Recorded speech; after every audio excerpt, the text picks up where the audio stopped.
Meski Championship U20 baru akan digelar pada November mendatang, manajemen Sriwijaya FC resmi mengontrak 16 pemain muda.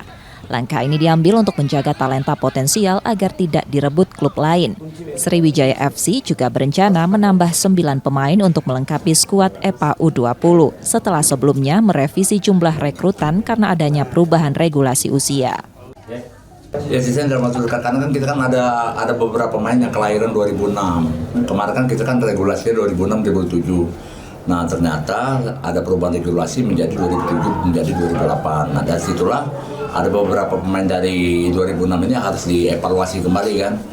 Dievaluasi karena kita sudah memiliki pemain 2006 ini ada 8 orang, sedangkan kita harus mencari pemain itu cuma 5 orang kelahiran 2006. Nah dari situ kita akan memilah-milah yang mana yang memang layak untuk kita bawa, yang mana yang tidak, yang nanti kita kembalikan ke senior. Nantinya tim muda Laskar Wongkito hanya akan diperkuat 25 pemain. Nur Muhammad, Kompas TV, Palembang, Sumatera Selatan.